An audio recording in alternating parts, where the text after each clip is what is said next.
Hi ಎಲ್ರಿಗೂ, ಹೇಗಿದ್ದೀರಾ? ನಾನಿವತ್ತು ಯಾವುದ್ರ ಬಗ್ಗೆ ಮಾತಾಡ್ತಾ ಇದ್ದೀನಂದರೆ, ನೀವು ತಗೋತಾ ಇರುವ ಫುಡ್ಡಲ್ಲಿ ಪೌಷ್ಟಿಕಾಂಶ ಇದೆಯಾ ಇಲ್ವಾ ಅಂತ ನೋಡೋಣ. ಓಕೆನಾ? ಓಕೆ. ನೀವು ಯಾವ ಥರ ಆಹಾರ ತಗೋತೀರಾ? ಕೆಲವರು ವೆಜ್ ಇರ್ತಾರೆ, ಇನ್ನು ಕೆಲವರು ನಾನ್ ವೆಜ್ ಇರ್ತಾರೆ. ಫುಡ್ ಅನ್ನೋದು ಅವ್ರವ್ರ ಚಾಯ್ಸ್ ಅಲ್ವಾ? ಆ, ಈಗ ಆ, ಹೆಚ್ಚಿನವ್ರು ಏನು ಮಾಡ್ತಾರೆ ಅಂದರೆ, ಈ ಜಂಕ್ ಫುಡ್ಗೆ ತುಂಬ ಅಡಿಕ್ಟ್ ಆಗಿಬಿಡ್ತಾರೆ. ಕೆಲವರಿಗೆ ಹೊರಗಡೆ ಈಗ ಬೆಳಿಗ್ಗೆ ಬೇಗ ಇದ್ದು ಆಫೀಸ್ಗೆ ಹೋಗಬೇಕು, ಅವ್ರು ಏನು ಮಾಡ್ತಾರೆ ಅಂದರೆ ಔಟ್ಸೈಡ್ ಫುಡ್ಡು, ಪಿಜ್ಜಾ, ಬರ್ಗರ್, ಆಮೇಲೆ ಏನೇನೋ ಜ್ಯೂಸ್ ಇದೆಲ್ಲ ಕುಡಿದು ಬಿಡ್ತಾರೆ. ಅದು ನಿಮ್ಮ ಹೆಲ್ತಿಗೆ ತುಂಬ ಪ್ರಾಬ್ಲಮ್ ಆಗುತ್ತೆ. ಇದು ಏನು ಮಾಡುತ್ತಂದರೆ, ಒಂಥರ ನಿಧಾನಕ್ಕೆ ನಿಮ್ಮ ದೇಹದೊಳಗಡೆ ಸೇರಿಕೊಂಡು ನಿಮಗೆ ದೇಹಕ್ಕೆ ಏನು ಬರಬಾರ್ದು ಆ ರೋಗನೆಲ್ಲ ಇತ್ತು ಕೊಡುತ್ತೆ. ಇನ್ನೊಂದು ಏನಂದರೆ, ಈ ಹುಡುಗಿಯರಲ್ಲಾದರೆ ಹಾರ್ಮೋನ್ ಇಂಬ್ಯಾಲೆನ್ಸ್ ಆಗುತ್ತೆ ಜಾಸ್ತಿ ಜಂಕ್ ಫುಡ್ ತಿನ್ನೋದ್ರಿಂದ. ಇನ್ನೊಂದು ಏನಂದರೆ, ತುಂಬ ದಪ್ಪ ಆಗಿಬಿಡ್ತೀರ. ಆಮೇಲೆ ಜಿಮ್ಮಿಗೆ ಹೋಗ್ತೀನಿ, ನಾನು ವೆಯ್ಟ್ ಲಾಸ್ ಮಾಡ್ಕೋತೀನಿ, ನಾನು ದಪ್ಪ ಆದರೂ ನನಗೇನು ಪ್ರಾಬ್ಲಮ್ ಇಲ್ಲ ಅಂತ ನೀವು ಹೇಳ್ಬೋದು. ಆದರೆ ನಿಮ್ಮ ದೇಹಕ್ಕೆ ಪ್ರೋಟೀನ್ ಮುಖ್ಯ, ಪೋಷಕಾಂಶ ಆಹಾರ ಮುಖ್ಯ ಅಲ್ವಾ? ಜಿಮ್ ಓಕೆ, ನಿಮ್ಮನ್ನು ಫಿಟ್ ಆಗಿರುತ್ತೆ, ಬರೀ ಫಿಟ್ ಆಗಿದ್ರೆ ಸಾಕಾ? ಪೌಷ್ಟಿಕ ಆಹಾರಗಳು ಏನು ಬೇಡವಾ ನಿಮಗೆ?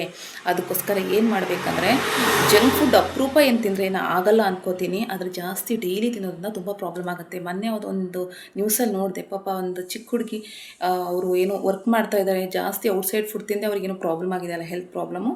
ಆ ಥರ ಯಾರಿಗೂ ಆಗಬಾರ್ದು, ಆಗದೇ ಇರಲಿ. ಅದಕ್ಕೋಸ್ಕರ ನೀವು ಏನು ಮಾಡಿ ಅಂದರೆ, ಜಾಸ್ತಿ ನಿಮ್ಮ ಹೆಲ್ತ್ ಬಗ್ಗೆ ಜಾಸ್ತಿ ಗಮನ ಕೊಡಬೇಕು. ಹೆಲ್ತ್ ಇಸ್ ವೆಲ್ತ್ ಅಲ್ವಾ? ಅದಕ್ಕೋಸ್ಕರ ಏನು ಮಾಡಿ ಅಂದರೆ, ಇದು ಈಗ ವೆಜ್ ತಿನ್ನೋರಾದರೆ ನಿಮಗೆ ಪ್ರೋಟೀನ್ ಸಿಗಲ್ಲ, ನೀವು ಎಗ್ ತಿನ್ನಲ್ಲ, ಫಿಶ್ ತಿನ್ನಲ್ಲ, ಚಿಕನ್ ತಿನ್ನಲ್ಲ, ಏನೂ ತಿನ್ನಲ್ಲ, ಪ್ರೋಟೀನ್ ಸಿಗಲ್ಲ ಅಂದರೆ ಏನು ಮಾಡಬೇಕಂದ್ರೆ, ನೀವು ಸೋಯಾಬೀನ್, ಆಮೇಲೆ ಕಾಳು, ಆಮೇಲೆ ಮೊಳಕೆ ಅದನ್ನು ಸ್ವಲ್ಪ ನೆನೆಸಿ ಮೊಳಕೆ ಬರುವಾಗ ಮಾಡಿ ಮೊಳಕೆ ಕಾಳು ಅಂತೀನಿ, ಆವಾಗ ತುಂಬ ನಿಮಗೆ ಬೆನಿಫಿಟ್ ಆಗುತ್ತೆ ಅದು.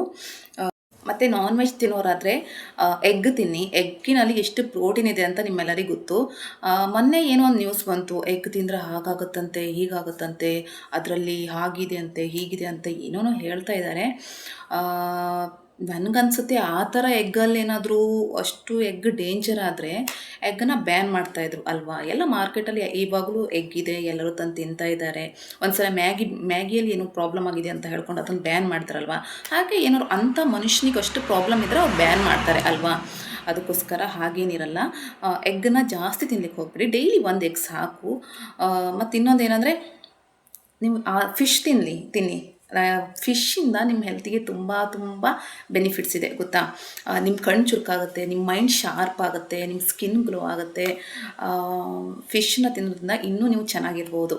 ಮತ್ತು ಚಿಕನ್ ಏನಂದರೆ, ನೀವು ಜಾಸ್ತಿ ಏನು ಡೈಲಿ ತಿಂದರೆ ನಿಮ್ಗೆ ತುಂಬ ಹೆಲ್ತ್ ಕೆಡುತ್ತೆ. ಅದು ಚಿಕನ್ ಅಷ್ಟೊಂದು ಒಳ್ಳೆಯದಲ್ಲ. ಒಳ್ಳೆಯದೇ, ಅದರಿಂದ ತುಂಬ ಪ್ರೋಟೀನ್ ಸಿಗುತ್ತೆ ನಿಮಗೆ. ನಿಮ್ಮ ಸ್ಕಿನ್ ರಿಲೇಟೆಡು ಅದರ ತುಂಬ ಬೆನಿಫಿಟ್ಸ್ ಇದೆ ಅದರಿಂದ. ಏನು ಮಾಡಿ ಅಂದರೆ, ನೀವು ವೀಕ್ಲಿ ಒಂದ್ಸಲ ತಿಂದರೆ ಏನು ಪ್ರಾಬ್ಲಮ್ ಆಗೋಲ್ಲ, ಡೈಲಿ ತಿನ್ಲಿಕ್ಕೆ ಹೋಗಬೇಡಿ. ಮತ್ತು ಇನ್ನೊಂದು ಏನಂದರೆ, ಕೆಲವರು ತಿಂತಾರೆ ಅಲ್ಲ, ನಾವು ತಿನ್ನಬಾರ್ದಂತ ನಾನು ಹೇಳ್ತಾ ಇಲ್ಲ. ಸುಮ್ಮನೆ ಕೂತ್ಬಿಡ್ತಾರೆ, ವಾಕಿಂಗ್ ಮಾಡಲ್ಲ, ಏನೂ ಮಾಡಲ್ಲ. ಮತ್ತು ನೀವು ಆಫೀಸಲ್ಲಿ ವರ್ಕ್ ಮಾಡ್ತಾ ಇರ್ತೀರ, ಕೆಲವರಂತೂ ಜಿಮ್ಗೂ ಹೋಗಲ್ಲ. ಜಿಮ್ಗೆ ಹೋದ್ರೆ ಮಾತ್ರ ಫಿಟ್ ಆಗಿರ್ತಾರೆ ಅಂತ ನಾನು ಹೇಳಲ್ಲ. ವಾಕಿಂಗ್ ಮಾಡ್ಬೋದು, ಯೋಗ ಮಾಡ್ಬೋದು. ಆವಾಗ ಏನಾಗುತ್ತೆ ಅಂದರೆ, ನಿಮ್ಮ ಬಾಡಿ ಬೇಡ ಅಂದರೂ ಅದು ಫ್ಯಾಟ್ ಆಗ್ತಾ ಹೋಗುತ್ತೆ. ಹಾಗಂತ ಹೇಳಿ ದಪ್ಪ ಇರೋರೆಲ್ಲ ತುಂಬ ತಿಂತಾರಂತ ನಾನು ಹೇಳಲ್ಲ. ಕೆಲವರಿಗೆ ಬೇರೆ ಬೇರೆ ಪ್ರಾಬ್ಲಮ್ಸಿಂತನೂ ಪಾಪ ಅವ್ರು ಫ್ಯಾಟ್ ಆಗಿಬಿಡ್ತಾರೆ. ಅದಕ್ಕೋಸ್ಕರ ಆವಾಗ ಫ್ಯಾಟ್ ಆಗೋದ್ರಿಂದ ಇನ್ನೂ ಏನೇನೋ ಪ್ರಾಬ್ಲಮ್ಸ್ ಬರುತ್ತೆ. ಜಾಸ್ತಿ ಗೊತ್ತಲ್ಲ, ಹುಡುಗಿಯರಿಗೆ ಫ್ಯಾಟ್ ಆದರೆ ಇಷ್ಟೆಲ್ಲ ಪ್ರಾಬ್ಲಮ್ಸ್ ಬರುತ್ತಂತ ನಾನು ಹೇಳಬೇಕಾಗಿಲ್ಲ. ಅದಕ್ಕೋಸ್ಕರ ಆದಷ್ಟು ನೀವು ವಾಕಿಂಗ್ ಮಾಡಿ, ನೀವು ಫುಡ್ ತಗೊಂಡು ಒಂದು 10 ಮಿನಿಟ್ಸ್ ವಾಕ್ ಮಾಡಿ, ಆವಾಗ ಸ್ವಲ್ಪ ನಿಮಗೆ ಇದಾಗುತ್ತೆ, ಸ್ವಲ್ಪ ರಿಲೀಫ್ ಅನಿಸುತ್ತೆ. ಅದಕ್ಕೋಸ್ಕರ ಎಲ್ಲರೂ ಚೆನ್ನಾಗಿರೋ ಫುಡ್ ತಿನ್ನಿ, ಒಳ್ಳೊಳ್ಳೆ ಪ್ರೋಟೀನ್ ಸಿಗುವಂಥ ಫುಡ್ ತಿನ್ನಿ, ನಿಮ್ಮ ಬಾಡಿನ ಚೆನ್ನಾಗಿಟ್ಕೊಳ್ಳಿ. ಆದಷ್ಟು ಮೆಡಿಟೇಷನ್ ಮಾಡಿ, ಯಾವಾಗಲೂ ಖುಷಿಯಾಗಿರಿ. ನನ್ನ ವಿಡಿಯೋ ನಿಮ್ಗೆ ಇಷ್ಟ ಆಗಿದ್ದರೆ ನನ್ನ ಚಾನಲ್ನ ಪ್ಲೀಸ್ ಸಬ್ಸ್ಕ್ರೈಬ್ ಮಾಡಿ. ನಿಮ್ಮ ಸಪೋರ್ಟ್ ನನಗೆ ಬೇಕೇ ಬೇಕು. ನಾನಿನ್ನೂ ಜಾಸ್ತಿ ವೀಡಿಯೋಸ್ ಮಾಡ್ತೀನಿ, ಜಾಸ್ತಿ ನನಗೇನು ತಿಳಿದಿದೆ ಅದು ನಿಮ್ಗೆ ತಿಳಿಸ್ಕೊಡ್ತೀನಿ. ವಿಡಿಯೋ ನೋಡಿ ಸುಮ್ಮನೆ ಆಗಬೇಡಿ, ಪಕ್ಕದಲ್ಲಿ ಕಾಣ್ತಾ ಇರೋ ಬೆಲ್ ಬಟನ್ನ ಪ್ರೆಸ್ ಮಾಡಿ. ಓಕೆನಾ? Thank you. ಮತ್ತೆ ಮುಂದಿನ ವಿಡಿಯೋದಲ್ಲಿ ಸಿಗೋಣ. ಬಾಯ್.